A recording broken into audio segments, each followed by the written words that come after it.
Boa tarde, estão me escutando? Sim? Boa tarde. Boa tarde a todas e a todos. Agora sim.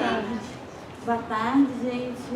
Com muita alegria que eu dou as boas-vindas a vocês. Sejam bem-vindos e bem-vindas à primeira quinta de Antropologia com Gesta.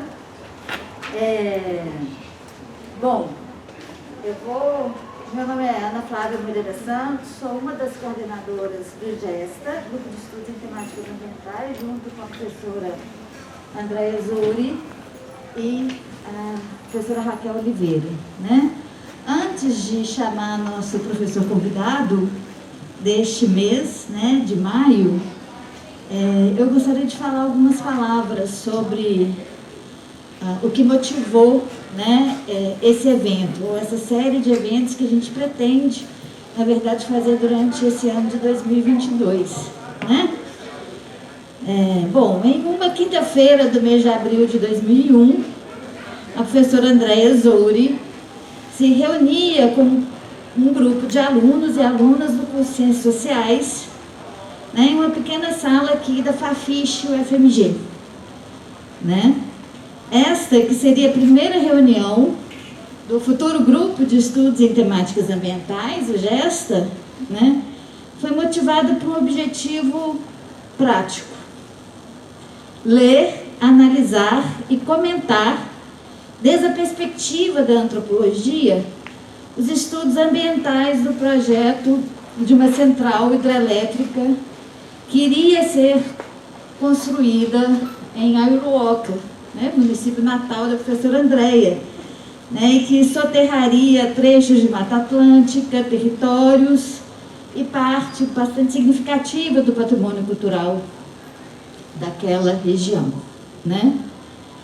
A partir da leitura e da interlocução com a população local, o GESTA não apenas produziu pareceres, relatórios, se manifestou em audiências públicas, né, daquele caso específico, né, como construiu a partir daí, né, toda uma linha de pesquisa, todo um acúmulo, na verdade, de conhecimento e reflexão sobre estratégias e tecnologias de poder configurados, né, nisso que a gente conhece como licenciamento ambiental, né, e que vindo a se tornar, na verdade, né, uma referência nacional e internacional, não apenas, né, de conhecimento sobre né, as dimensões do licenciamento ambiental,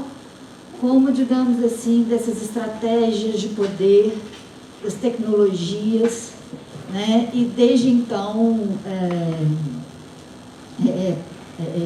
outras questões vieram, né, como a própria expansão da mineração em Minas Gerais, né, e com isso também, na verdade, nesse diálogo com as populações locais, né, toda a questão das formas múltiplas e territorializadas, na verdade, que historicamente constituem a sociedade brasileira, né? O GESTA continua, então, né, até hoje, há 21 anos, né, se reunindo às quintas-feiras.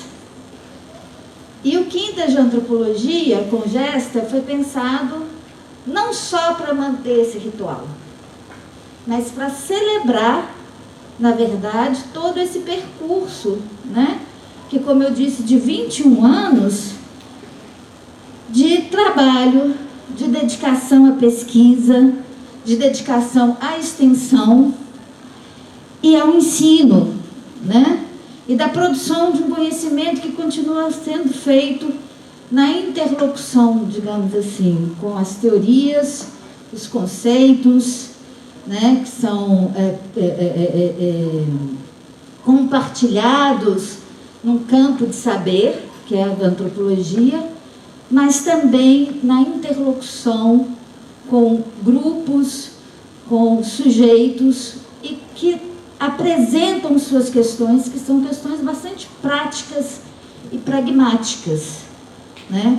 Como, por exemplo, como se tornar visível, né, diante da construção de uma usina hidrelétrica, diante de outras formas de apropriação do território que ameaçam suas existências, né? Então, a gente vem propor, né, esse evento anual, né, com a ideia de abrir nossas reuniões semanais da quinta-feira, né, abrir uma reunião mensal, debate público com a universidade, né, num momento que a gente considera que é também um momento, por um lado, de celebrar o retorno presencial, né, de estimular o debate, de estimular que os alunos conheçam, na verdade, a produção que se faz aqui na universidade pública, né, e de estimular o debate igualmente, né? E a ideia assim como hoje estamos trazendo o professor Anderval Costa Filho, que é um pesquisador membro do nosso grupo de estudos em temáticas ambientais, né, é de dar a conhecer e abrir ao debate, né, não só pesquisadores, que são os pesquisadores do grupo, mas também, né, as pesquisas que são feitas por pesquisadores cujo percurso formativo se deu no GESTA, mas também chamar convidados de fora, de outras universidades, de outros grupos de pesquisa, que compartilhem com o GESTA, que são nossos interlocutores igualmente, né? E que compartilham com a antropologia que se faz no GESTA algumas dimensões que nós consideramos importantes, né? Uma antropologia que há muito se recusa o lugar confortável do observador distanciado, né, que faz a naturalização dos limites sociais à base de uma pretensa objetividade, né? Na verdade, o nosso movimento é no sentido, né, de examinar justamente em que bases, através de quais dinâmicas, através de qual economia de visibilidades, para utilizar uma expressão cara aqui, né, a duas das minhas colegas, esses limites são construídos, o que eles autorizam, né? O que eles autorizam a ver, o que eles autorizam a fazer, né? Uma antropologia também que não transforma, digamos assim, certas imagens canônicas, como a da viagem, né, em um lugar confortável da especificidade do conhecimento antropológico, mas uma antropologia, ao contrário, que considera importante o diálogo com outras áreas de conhecimento, com a geografia, com a história, que é outra... Eu acho que é outra característica muito importante, né, da sociologia, exatamente, outra característica importante da nossa antropologia, né, estar aberta a esse diálogo interdisciplinar, né. E por fim, na verdade, eu acho que uma antropologia que, né, justamente que se distancia dessa imagem do observador distanciado, né, porque assume, na verdade, que é através do posicionamento, da consciência da posição que nós ocupamos, que se constrói efetivamente um conhecimento rigoroso cientificamente e responsável eticamente, né, e que não se furta, na verdade, muito pelo contrário, considero importante incidir sobre o debate público, né? O debate público sobre alternativas, sobre projetos alternativos de país, sobre projetos alternativos de futuro, né? Considerando fundamental, por exemplo, estar do lado daqueles projetos que contemplam o protagonismo e o pleno reconhecimento das múltiplas identidades territorializadas que são constitutivas do nosso país, da nossa sociedade, né? Então, não haveria para nós melhor forma de celebrar esses 21 anos que não chamando vocês, alunos, pesquisadores, alunas, pesquisadoras, ao debate, ao conhecimento e ao debate. Então, é isso que eu gostaria de falar inicialmente, né? E convidar para compor a mesa o nosso convidado de hoje, desse mês de maio, né? Que é a professora Aderval Costa Filho, professor do Departamento de Antropologia e de Arqueologia e do Programa de Pós-Graduação em Antropologia, que vem coordenando aqui no âmbito, né, da UFMG, como pesquisador do GESTA, o projeto Mapeamento de Povos e Comunidades Tradicionais em Minas Gerais, e que vai apresentar o trabalho que eles governo pós-doutorado. Obrigada. Muito obrigado, Ana. Bom, para mim é uma honra, né, estar abrindo do ponto de vista dos temas aí, né, que vão da Quintas da Antropologia, do GESTA. Então, a apresentação que eu vou fazer para vocês, e até mesmo a pesquisa que fiz, ela não é despretensiosa, mas ela é fruto, né, do acúmulo de reflexões, de produção acerca, né, da temática povos e comunidades tradicionais. E aí eu resolvi fazer um caminho contra-hegemônico, né? Estudar na França e tentar identificar no meio rural francês as formas camponesas contemporâneas, né? Todo mundo diz que o campesinato morreu. Imagino que o metadiscurso, a metateoria, né? Certamente, mas os sujeitos, né, de carne e osso, de carne e sangue, estão lá e bem vivos, né, como aqui também. E, em grande medida, as formas campesinas hoje encontradas, né, elas se revestem de caráter étnico, em alguma medida, né? São comunidades, para além de ter forte campesinidade, né, elas também têm características étnicas. E daí foi com este gosto, né, e esse faro, que eu mergulhei no universo rural francês, nas imediações de Montpellier, né, porque também não dava para fazer uma pesquisa de muito fôlego, o espaço de tempo era curto, um ano só, de pós-doutorado, e com 3 meses, né, de confinamento decretados por Macron. Então, assim, a gente realmente não pôde fazer grande coisa, né? Cheguei em janeiro final, mas só em maio, efetivamente, pude começar a circular, e antes disso era revisão bibliográfica, conversas, né, no CIRAD, que foi onde eu fiz o pós-doutorado, né? Meu tutor foi Henrique Saborin, fantástico, a interlocução foi extremamente profícua, né, e deu gosto, sabe, tanto de estar quanto de voltar, né, com essas reflexões. Então, vou apresentar para vocês aquele lá é o cenário, né, da transumância, ou seja, aí já está descendo, né, as ovelhas estão descendo, num período de 3, 4 meses que permanecem na parte alta, né, do Parque Nacional de Cévennes. E, bom, eu acompanhei a descida e a subida, mas não 120 quilômetros, porque era a pé, só o primeiro dia, né, que nós acompanhamos. E aqui é uma região chamada de Massavac, a cabana de Massavac, que é uma região de estiva, né, onde de fato se leva tradicionalmente, né, há muito tempo, várias gerações, né, de berger, de pastores, que levam as ovelhas para essa região específica, né? Bom, vamos ver se vai funcionar. Sim.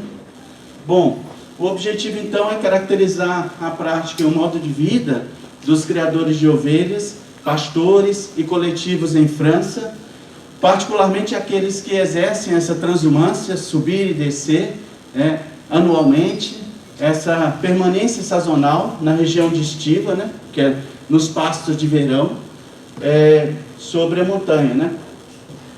A gente está falando do Parque Nacional de Cévennes, e a região que eu percorri e também pesquisei é especificamente de Gard e Lozère, correlacionando em alguma medida a situação dos parques nacionais e das comunidades locais no Brasil.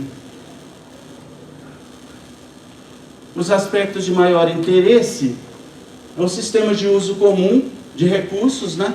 Terra, pastagens, né? Os saberes envolvidos, a base legal, o regime dominial e o possessório, né? Estabelecido sobre a terra, território e sobre os recursos, e também a questão da identidade coletiva. É curioso, né? Não se cogita disso em França, da identidade coletiva, né? Normalmente se aborda muito mais o aspecto produtivo, né? Quer dizer, efetivamente, o francês não se pensa, né? Sem cordeiros, né? Isso faz parte da alimentação. Essa região que eu estudei, ela não é de produção de leite, né? Porque do outro lado do parque tem uma área que é vocacionada à ordenha e à produção do leite, e entrega tudo para Roquefort, né? Mas do lado que eu estudei era Grobia Vianda, né? Era para carne, era para venda de carne, ou seja, para vender, né, os cordeirinhos quando voltam da transumância, né? E aí então tem as ovelhas vão parir, então se vende os cordeiros, né? Bom, então a motivação foi exatamente essa preocupação com as unidades de conservação da natureza e de proteção integral, né, que têm sido criadas em sobreposição a territórios de povos e comunidades tradicionais, a exemplo do Parque Nacional Serra da Canastra. Os parques nacionais franceses admitem presença humana e atividades socioprodutivas, né, exploração econômica, naturalmente desde que sustentáveis, mas tem uma certa adesão a esse projeto, né, político de conservação, né, ambiental. E a perspectiva foi de apresentar, né, um olhar cruzado sobre as formas camponesas contemporâneas e o uso de comuns, dos recursos comuns, de terras de uso comum no Brasil, e os criadores e pastores transhumantes e o uso de terras comuns no Parque Nacional de Cévennes. Bom, eu naturalmente usei tudo que eu dispunha, em termos de motivação, de inspiração, as teorias clássicas e contemporâneas do campesinato, nas teorias de etnicidade, as teorias de territorialidade, de desenvolvimento sustentável, de coviabilidade, né, tanto socioprodutiva quanto também conservacionista, né, do ponto de vista do uso e ocupação dessas áreas, a teoria dos comuns, e a relação entre antropologia e direito. No meu paper eu detalho isso, destrincho as teorias, né? Mas eu uso elas no decorrer também da apresentação. Em termos metodológicos, né? Não foi uma pesquisa de fôlego etnográfico muito grande, mas ela foi inspirada na etnografia multissituada, né? Porque eu conversei com gestores do IBAMA de lá, né? Na verdade, o ofício, né, francês da biodiversidade. Conversei também com os produtores, né, ou seja, os criadores e pastores, e também com alguns setores que têm relação direta, né, com a Câmara de Agricultura da região, porque ela que efetivamente assegura recursos, e de uma etnografia itinerante, né, com incursões em campo, tanto presenciais, com os gestores eu falei online, mas com os comunitários eu falei presencialmente.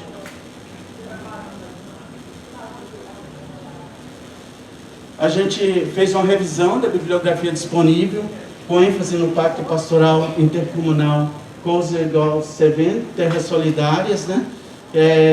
E no trabalho de recolha de elementos de uso pastoral, né? Essa recolha, essa coleta, né, ela é feita tipo pelos municípios, né? Para, inclusive, direcionar recursos e também reservar terras para uso do pastoreio. É uma obrigação municipal, corroborando aí o movimento social, né? Tem uma outra unidade que são os grupamentos pastorais, que eles vão se incumbir, então, de organizar todos os criadores, né, em termos do acesso. Porque é muito interessante a lógica, né? A lógica não porque a lógica não é, por exemplo, é mais de uso do que propriamente de propriedade, né? Porque o que importa não é a terra em si, é o pasto sobre ela. É meio paradoxal, mas assim. Então a lógica é de muitos contratos informais e outros formais, né? De arrendamento, de pequenos pedaços, né? De pequenos pedaços de terra que conformam aí uma dimensão considerável para o pastoreio, mas o criador mesmo tem de 20, 30, não mais que 40 hectares, ele usa 200, 300, nesse regime de acordo, né? Que às vezes é formal, mas na maior parte das vezes é informal. O caráter exploratório da pesquisa, né? Uma primeira aproximação, é muito desafiador, porque as unidades de referência são completamente diferentes, né? Você tem as comunas, que são as petites villes, né? As pequenas vilas, cidades. Você tem também um outro grupamento de cidades, né? Que eles chamam de departamento. Você tem unidades de referência muito distintas da municipalidade que a gente está acostumado, do estado que a gente está acostumado. Dá até para fazer correlações, e essas instâncias têm incidência, lógico, na vida produtiva, né? E nas atividades envolvidas. Os informantes chaves, né? O diálogo com Henrique Saborrão e outros colegas do CIRAD, especialmente nessa unidade mista, né? De recursos, atores, recursos e territórios em desenvolvimento, o ArtDev, que foi onde eu fiquei situado, né? Como pesquisador visitante. Diálogo com pesquisadores, outros, incursões a campo para entrevistas com criadores de ovelha, pastores e atores locais, regionais. Então eu mantive interlocução com Olivier Barrière, com Jean-François Tourhan, do CIRAD, com o IRD, com Ludivine Eloy, que é do ArtDev também, mas do CNRS, Jean-Pierre Boutonnet, que é do INRAE. Esses foram os mais próximos, com os quais eu dialoguei mais de uma vez, né? Além disso, com Noemi Caban, do Pacto Pastoral de Cévennes. Esse pacto pastoral é uma espécie de tratado, acordo moral. Ele não é vinculante, mas ele está respaldado por lei. Ele foi criado exatamente para assegurar a sustentabilidade desse modo de vida, né? Da prática pastoril,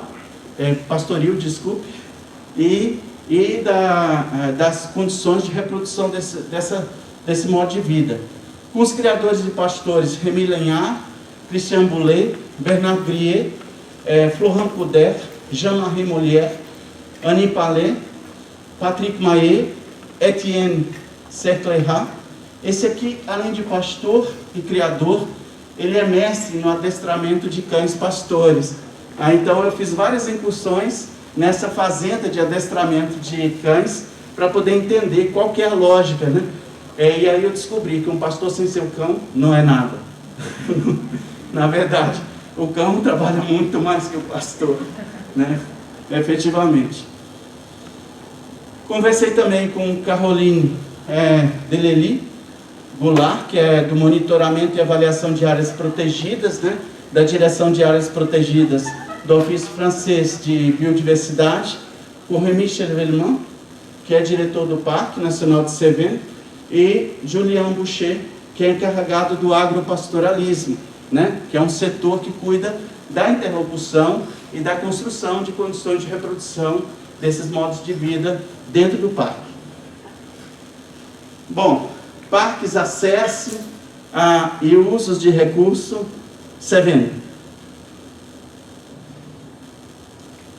Bom, o Brasil, vocês sabem... nós somos regulamentados, né, do ponto de vista dos parques nacionais, pelo Sistema Nacional de Unidade de Conservação, SNUC, e há duas categorias: as de proteção integral, estação ecológica, reserva biológica, parque nacional, monumento natural, refúgio da vida silvestre, e a de uso sustentável, reserva extrativista, reserva de desenvolvimento sustentável, e tem outras, né? A totalidade do parque deve ser de propriedade do Estado. As terras devolutas nele incluídas devem ser desapropriadas, também as privadas, particulares, né? E as unidades de uso sustentável devem ser propriedades do Estado, né? E o de usufruto vitalício de comunidades nele que existiam antes da criação do parque. As sobreposições a territórios, né, e áreas de agricultores, segundo o Madeira, chega a 70%, né, dos parques já criados, isso os parques nacionais. Então a gente tem muitos conflitos, né, que vocês conhecem bem essa pauta, em termos de sobreposição, violação de direitos, muitas autuações, muitas multas, né, muita dificuldade com frigorificação das práticas, né, produtivas, e com comprometimento da reprodução desses modos de vida. Depois eu vou falar sobre mudanças mais atuais, porque elas ainda estão por vir, né, seus efeitos, mas de qualquer forma, na França tem uma lei, né, que está compilada no Código Francês do Meio Ambiente, que é de 2006, né, mas a lei é bem anterior, é de 1960, e tem 23 tipos de áreas protegidas, dentre os quais os parques nacionais. O Parque Nacional Francês é composto por duas zonas: a zona cœur, que é o coração, que ela é mais sensível e deve ser mais protegida, e a zona de adesão, que é o restante do parque. Aqui fica então o Parque Nacional de Cévennes. Era para a projeção estar maior, mas aqui dá para ver, ele fica no sul da França, né? Daqui, com mais 2 horas, você já está na fronteira com a Espanha, né? Pertinho de Montpellier. Fica a 100, 150 quilômetros, a depender de onde você vai no parque, né? Pode ficar um pouco mais longe, um pouco mais perto. E aqui é o parque. Então ele pega uma área considerável, né? De alguns, de Lozère, de Gard, né? Uma área considerável aqui nessa região. Aqui. Ok? Bom, esses são alguns cenários do parque. O modelo francês, né? Ele parte do princípio da coexistência entre homem e natureza. O parque é acessível a todos, sem taxa de entrada. As áreas de maior proteção ou proteção forte, né? As zonas cœur, também admite presença humana e exploração, naturalmente com maior fiscalização e restrição, né? Mas então, isso difere radicalmente dos nossos parques brasileiros, né? Então o modelo é distinto.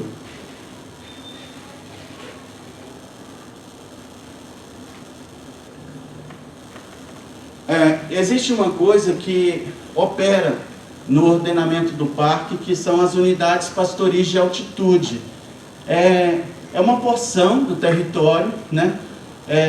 Coberta com pasto natural, cuja função principal é o pastoreio extensivo, por ovelhas, bovinos, cabras, cavalos, né? Então, essa unidade pastoril, de altitude, né? As UPAs, elas existem tanto na zona cœur, as zonas de maior proteção, quanto nas zonas de adesão. Os parques nacionais metropolitanos de montanha, esse parque nacional que eu pesquisei, ele é um pouco diferente, né? Porque ele tem estiva, não tem alpagem, né? Não é dos Alpes, ele é de montanhas médias.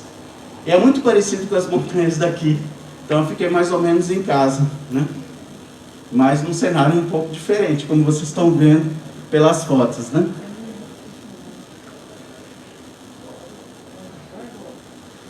Criado em 1970, o Parque Nacional de Cévennes foi considerado como reserva da biosfera em 85, e esse território, né, Courcelles-Cévennes, ele foi inscrito então como Patrimônio Mundial da Unesco, como paisagem cultural do agropastoralismo mediterrâneo em 2013. Então é uma unidade que tem esses outros reconhecimentos, né, de organismos internacionais. Aqui, quando fica maior dá para ver melhor, mas aqui são 5 parques nacionais metropolitanos. E aí você pode, não pode ver, mas eu posso aqui de perto, que o Parque Nacional de Cévennes, ele tem uma área de 372 mil hectares, lá dentro tem 161 UPAs, unidade, né, pastoril de atitude. E isso corresponde a 11% da zona CAR, da área de proteção mais rígida. Já esse outro parque aqui, Pirineus, né, que é divisa com Espanha, ele tem 88% da zona CAR com unidades produtivas. Ou seja, é um modelo muito legal, né? É um modelo muito legal. E o princípio é o princípio da adesão. Ou seja, como as propriedades continuam, como estão dentro do parque, também as sedes, né, os municípios, as sedes, as cidades estão dentro do parque, tudo funciona por adesão ecopolítica, por uma adesão. Quando eu li, é um tratado étnico, sabe? No sentido de ancestralidade de lugar, sabe? De muitas referências, né? De memória, de identidade, de território, e um pacto de manter esse sistema de conservação dinâmico, né, desses modos de vida e dessas práticas pastoris, né? Ele foi escrito pela sociedade civil, né, pelos criadores de ovelha, assessorados pelo Olivier Barrière e outros, né? E esses que estiveram na escrita foram aqueles que eu entrevistei. Então, eu procurei informantes-chave, né, que eu tinha pouco tempo, não tinha tantas condições, porque nem bolsa tinha, né? Eu fui por conta e risco, né, para poder fazer a pesquisa. Então, esse pacto pastoral intercomunal, Courcelles-Cévennes, Terre Solidaire, é de 2015, e ele é, de fato, um tratado de território, identidade, né, e patrimônio. O pacto nasce das expectativas de pastores, criadores e valorização do patrimônio, do território. Trata-se de amplo contrato social firmado entre as partes, um direito negociado, né, segundo Barrière, entre os atores do território, envolvendo as gerações passadas, presentes e futuras. O pacto é respaldado pela legislação em vigor, pelos documentos de planejamento e desenvolvimento, né, que regem o território no sentido municipal, intermunicipal e regional, são aquelas unidades administrativas de referência que eu falei, né? E conta com apoio de investigação científica e da sociedade civil. O pastoralismo é constitutivo dessa territorialidade e identidade da região, com profundas raízes sociais, históricas, contemporâneas, né? E figura como elemento diacrítico na definição da identidade desses grupos, né? É definido pelo espaço, pelos rebanhos, pelos criadores e pastores, pelos conhecimentos associados. E o grupamento pastorou, né? Os grupamentos pastoris, e as associações pastorais de terra, né? Elas são formas de favorecer o acesso às áreas, né, de pastoreio e a disponibilização, então, dessas terras, né, que normalmente é um pouco difícil. Elas fazem intermediação, a captura, acompanham a negociação do grupamento de pastoral, né, dos criadores, né, para poder assegurar a reprodução deste modo de vida. Esse grupamento de pastoril, né, que reúne criadores, né, pastores, ele é estabelecido pela lei né? É uma lei relativa ao desenvolvimento de atividades pastoris nas regiões de montanha e hoje já está internalizado no Código Rural francês. Bom, em termos de patrimônio material do pastoralismo, cabe considerar a propriedade ou não, né, das terras tradicionalmente ocupadas pelo pastoreio, sejam as terras próximas às habitações ou as terras de pasto de verão ou essas regiões de estímulo. Né? Barrière apresenta uma ponderação. O domínio pastoril, né, sobre a terra não é propriamente de natureza agrária, pois depende menos do solo e mais da erva que nasce nele. Né? Então tem essa questão, a disponibilidade dos recursos naturais. A propriedade não é tão importante, né, quanto o recurso disponível. Nas entrevistas realizadas, os criadores detêm de 30 a 40 hectares e alugam, formal ou informalmente, mais informalmente que formalmente, outros pastos, né, que perfazem em média 250 hectares para um plantel de 150 a 300 ovelhas.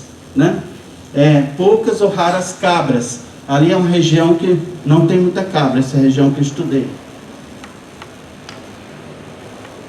A alimentação dos rebanhos depende de alta mobilidade, né? Tanto dos animais quanto daqueles que os acompanham, e ela é necessária para o acesso aos recursos, certos lugares, certas épocas do ano. Como diria Pierre Bourdieu, né? O calendário funciona então como princípio de organização, regula a sucessão temporal, é força de integração, garante a harmonização de condutas, né? E o preenchimento recíproco de expectativas. Ali está as áreas pastoris, né? Os prados, os castanheirais, né? Que come-se muita castanha, as charnecas, as cordilheiras, os jaces, né? Que são pequenos estábulos na montanha, para não precisar descer para o lugar de habitação, né? Mas também os muros, as cercas, os caminhos de transmanso ou dry. Existem 2 dry em Cévennes, em toda a Cévennes. Eles são nominados, eles têm mais de 300 anos, e são os caminhos por onde passam as ovelhas, em maio para subir, em setembro para descer. Hoje eles também são usados, né, para caminhadas, para coisas assim turísticas, né? Atendendo aí o caráter multifuncional também. Eles são uma espinha dorsal do sistema agropastoril, é uma materialidade, né, do fluxo de passagem, o estatuto de utilidade pública, né, pela jurisprudência, ou seja, eles são... Ah, 7 minutos, você é possível, não? O conhecimento e experiência prática do pastor, né, é muito importante também, a dinâmica do pastoreio, a sazonalidade de utilização dos lugares, dos recursos, os cuidados dos animais, né? A gente adentrou um pouco nisso para perguntar, e aqui tem um registro. Aqui então são aqueles estábulos pequenos de montanha, né? Os muros de pedra. Essa aqui é a cabana de Massavac, que foi onde eu etnografei um pouco, né, esse sistema. E aqui é uma dry, é um caminho, né? E ali são os cloches, que são os sinos, né? E eles têm também um colar de madeira. Esses sinos são de família, são de patrimônio familiar, né? Então eles têm 150 anos, tem uma grande história e memória associada aos sinos. Aqui então a preparação para a descida, né? Ou para a subida também é assim, coloca-se pompons nas ovelhas, e aqui está o colar, né, de bois, de madeira, e o cloche, né, que é o sino. Sinos de transumância são maiores e eles ressonam diferentemente, de sorte que ao passar pela dry, você sabe se são as ovelhas do Clemens ou se são as ovelhas da Raquel. Ou seja, cada proprietário tem sinos específicos que ressonam especificamente, né? E assim foram os ancestrais também. Aqui é o Florent, Esse aqui é uma espécie de torniquete caudal que é feito, né, na ovelha que está malada, que está doente. E aí isso acaba estimulando o sistema imunológico e a resposta, sabe? Que a ovelha sara com esse torniquete caudal, de amarrar aquela corda na cauda, né? Muito forte. E também tem ovelhas com problemas de visão, e que aí coloca-se uma linha de lã na orelha, né? E ela sara. Então, você tem uma série de práticas assim, que são como essas que a gente estuda de comunidades tradicionais, né? E que a princípio são eficazes do ponto de vista da eficácia prática e simbólica, né? E realmente garantem que os animais estejam bem. Os conhecimentos específicos ligados à ecoboagem, que é a queima controlada, né? É uma prática tradicional sob condição. A proposta é diminuir a quantidade de matéria combustível, né? E evitar grandes incêndios, né? E também favorecer o crescimento de erva mais tenra, mais macia para os animais. A transhumância representa uma grande responsabilidade de guarda. Quem sai cuidando, né? O pastor, ele na verdade também, no caso lá, criador, né? Ele tem um plantel de 100, mas ele leva 2.000 ovelhas para o pastoreio. Então, ele recolhe de outros criadores da região, dessa região específica, né? Que fica a 120 quilômetros do lugar que foi a estiva, né? O lugar que foi o pasto de verão. Os donos de ovelha costumam ir 1 ou 2 vezes durante esses 4 meses, seguramente na triagem, né, para separar os animais que são deles, e descer no dia seguinte ou no mesmo dia da triagem.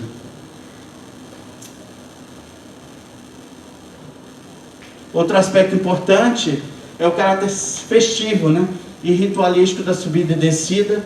Ele é marcado pelo tosqueio, pelas marcas, né, que tem várias marcas dos donos, né, que se inscrevem, dos sinos, dos ornamentos, né, do pompom decorativo. E aí, em Massavaque, eu tive um contato mais próximo com Jean-Marie Molière e com Florent Coder, né, da região de La Salle, Gard. Eles levaram 1.200 cabeças nos pastos de verão, neste ano que lá estive, ovelhas na maior parte da raça Raiola, mas misturado com outras raças, poucas cabras, de 7 criadores. Os 7 eu fui visitar na sequência, para poder ver como que eram os cuidados no período de inverno, não no período estival, mas no período de inverno. A subida se deu um pouco mais cedo, em meados de maio, e a descida ocorreu entre 29 e 31 de agosto, né? Uma área aproximada lá de 400 hectares, entre pastos naturais e forrageiras. A cabana de Massavaque foi construída pelo Parque Nacional de Cévennes, no estilo tradicional de pedra seca, e oferece uma estrutura necessária ao período de permanência, né? Que é de 3 a 4 meses, por uma taxa de 500 euros por ano, né? Que o berger paga, que o pastor paga. A área na qual está construída foi adquirida por parque, mas é meio hectare. Ou seja, o parque não tem interesse de ter terra, tampouco de fazer gestão de terras, salvo de promover uma gestão, né, sustentável, né, dos recursos naturais e das terras que os integram. Desculpa, gente. Junta Cabana, uma horta mantida pelos pastores, atende às atividades imediatas do período, né? Os pastos adjacentes são alugados, com contratos formais e outros. Nesse período, o rendimento médio é de 1.000 euros. E, de fato, disse uma criadora que não se vive da criação de brebis, né? de ovelhas. Porque, no fundo, é uma criação subvencionada, né? Subsidiada. Existe tem um recurso que o governo passa por cabeça e por hectare, né? Que é mantido conservado. Então, é em função disso que a atividade se mantém efetivamente. E, lógico, ninguém vai prescindir, né, da carne de carneiro. Uma família de criadores e pastores de ovelha há pelo menos 4 gerações, né? A do Florent, eles são primos germanos. Aí eu fui escafrunchar um pouco a vida familiar, fiz até uma genealogia Berger. Eu também participei do festival de Transhumância de Esperro, que foi em 13 de junho, né? Uma festa. E a descida de Massavac, a gente teve problemas com proibição de passagem. Ou seja, o pacto pastoral, ele não é vinculante. Os proprietários não têm obrigação, têm um compromisso moral, de certa forma, de manter a prática, né? De manter livre os caminhos. Aí eu trabalho um pouco a questão da ideia de solidariedade ecológica, né? E da necessidade de sensibilização dos proprietários de terras quanto ao direito de passagem e pastoreio, né? Que está no cerne do pacto e das próprias práticas. Pondero sobre os limites, né? Da propriedade privada, que é essa questão da vulnerabilidade, né? Dessas terras e também do risco de interdição, neste caso específico. Falo da imprescindibilidade dessas terras para o pastoreio.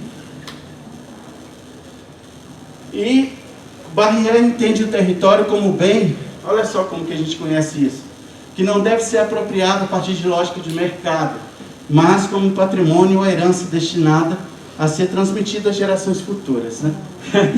Assim, será que foi eu que escrevi? Não, foi o Barrière. E eu tenho uma coisa parecida que eu escrevi, que eu coloquei na sequência, né? Dialogando aí em termos de proximidade. Bom, aqui estou eu, na descida, né? O Florent à frente. E essa aqui é a região, essa cabana de Massavac, né? Uma região realmente muito linda.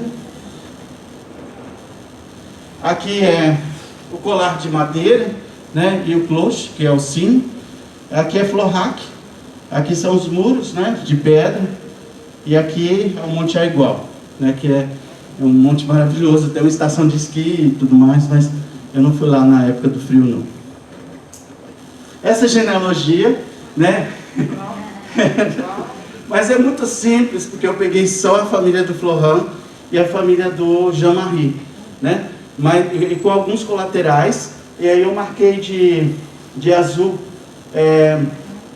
os que eram só criadores, né? E de laranja os que eram criadores e pastores, né? Eles gostaram de fazer isso. Aqui é a festa de Esperro, né? Então você tem aqui o tropô que veio, né? Da região próxima, a uns 100 quilômetros dali, porque Esperro fica perto do Monte Aigual e que é uma estação de esqui, né? No inverno. E aqui são as barraquinhas, a banda, né? Enfim, a gente curtiu um pouco essa festa por lá para entender e conversamos com as pessoas que produzem, né? Produtos todos Cevenole, né? De Cévennes. Bom, a gente trata um pouco do caráter simbólico do território, da terra, mas também dessa ambivalência da propriedade privada e das formas de uso e ocupação, né? Dessas áreas por comunidades locais, no Brasil e em França, como eu estou descrevendo, né? A gente fala sobre essa necessidade, em termos territoriais, do reconhecimento identitário, né, no nosso contexto, mas é isso, França não tem essa coisa do reconhecimento identitário, ela tem a coisa da produção, né? Então, toda essa organização de cunho étnico, de cunho, de fato, ancestral, né, do ponto de vista da profundidade histórica dessas práticas, né, mas eles não cogitam dessa questão. Bom, eu estou correndo só para poder ver. Eu associo, né, esse coletivo, porque é um coletivo. Você tem um grupamento de pastoril, né, que tem lá suas 50, 60 criadores, né, que fazem parte do grupamento. E eles têm esse código moral escrito, né, que é o Pacto Pastoral. E tem todos os incentivos administrativos, governamentais, né, dessa rede de instituições que respaldam esse modo de vida e do parque. Tem um setor específico do parque que cuida do pastoralismo, né? E aí eu faço uma associação de considerar para fins operativos de direito, né? Aí eu tentando criar uma revolução em França, né? Do ponto de vista identitário, do ponto de vista territorial, né? A categoria de comunidade moral de Max Weber. E aí, a partir dessa comunhão étnica, essa relação entre comunhão étnica e comunhão de clã, a comunhão ética distingue-se da comunhão de clã pelo fato de ser um produto de sentimento de comunidade apenas, não necessariamente vínculos genealógicos, né? De parentesco, de sangue. A comunhão ética, então, é um elemento que facilita, fomenta relações comunitárias, sobretudo de natureza política. O vínculo moral é mais importante do que o vínculo consanguíneo. E aí eu concluo, né? Desculpa, Ana, eu estou ultrapassando um pouco o tempo. Com uma reflexão sobre a manutenção de formas camponeses, né? Ou sustentabilidade dos seus modos de vida e o paradigma da viabilidade daquela prática do ponto de vista ambiental, econômico, né? Do ponto de vista social, produtivo, e da co-viabilidade, que ela é tanto viável para poder manter a prática em si, quanto para a conservação ambiental. Tanto é que o parque precisa, né, do pastoreio para poder despastar os campos nativos, né, e manter sem risco e de forma sustentável. Assim, a coviabilidade de um sócio-ecossistema pastoril estaria ligada, dentre outros fatores, à governança do território, também a questões ambientais que estão estritamente associadas aos de recurso, né, posto que no nível do território os detentores de direito poderiam intervir nas normas. Então, assim, eu identifico uma brecha e uma vulnerabilidade do sistema, que é não ter a posse ou a dominabilidade das terras de fato, né? E eu, assim, falo sobre a sustentabilidade, né? Pensado em termos dos comuns, os direitos de propriedade de comum são uma forma de privatizar os direitos a algo sem dividi-lo em pedaços. É uma forma de privatizar sem dividir em pedaços, né? Eu pego essa referência da Ostrom. E diante então da exuberância e potência do sistema agropastoril Sevenol, da necessidade de assegurar a condição de reprodução, sustentabilidade, né? Eu visitei essa região de Larzac, que é uma região também dentro do parque, muito próxima, mas é outra região. E lá existe uma Société Civile de Terra de Larzac, que foi uma briga com o exército, que queria fazer um campo lá, sabe? De aviação e mais de... Enfim, uma briga que demorou algum tempo e os comunitários conseguiram ganhar. E França destinou, né, 9 mil hectares, 6 mil, eram 9 mil hectares ao todo. 6 mil destinou a essa associação de terras. Eu falei, peraí, é exatamente o que eu vejo no Brasil, né? Uma destinação de terras para ser gerida por essa associação, né? Bem parecido com o sistema que a gente conhece, que permite a permanência por 90 anos, mas não configura direito de sucessão, ou seja, os filhos não são herdeiros, porque as terras são dessa associação. Então, quem quiser ser, né, ou estar durante esses 90 anos, que é uma vida, né, agricultor familiar, né, ou camponês, ou berger, né, pastor e criador de ovelha lá nessas terras, pode. É lógico, eles vão fazer vários testes para ver se você é uma pessoa boa, para ver se tem moralidade, para ver se é trabalhador, né? Tem todo um ritual de entrada, mas eu achei fantástico existir isso em França, né? Aí, mesmo que não haja no momento intencionalidade explícita, né, ou mobilização social em termos de autoafirmação identitária e reconhecimento formal e regularização do território, né, com aí uma emissão de um título dominial coletivo, mesmo que não haja também abertura política, né, no governo Macron, e agora ele se reelegeu, né, de fato ainda não há, né, para poder efetivar, né? Aí eu estava provocando, né, o pessoal, dizendo que a partir dos dados apresentados, dos coletados em campo, né, eu apostaria nessa possibilidade, né?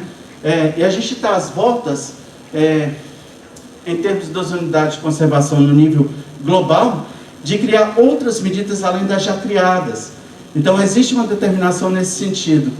Aí eu sugeri para a Carolina, que é do Instituto, né, lá do Observatório, né, o IBAMA de lá, né, eu sugeri para ela pensar, né, de uma forma de regularização fundiária experimental para poder atender 1, 2, 3 grupamentos de pastores e criadores de ovelha, né?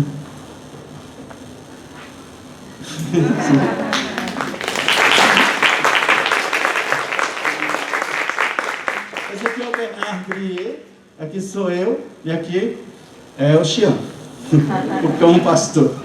Gente, muitíssimo obrigado. Desculpa aí ter me alongado um pouco, mas era só para mostrar para vocês a riqueza desse sistema, né? Fiquei pensando o quanto a gente pode aprender com ele e o quanto a gente tem a ensinar para a França, né? Embora de fato não tenha essas motivações, mas eu pensei até em criar essas motivações. Aí eu estou fazendo um projeto para tentar uma bolsa, né, para continuar a pesquisa, porque eu tenho mais uma carrada de informantes que não tive tempo para poder entrevistar, porque daí houve adoecimento e uma série de restrições, né? Mas isso tudo foi feito com carro locado e com pouco dinheiro.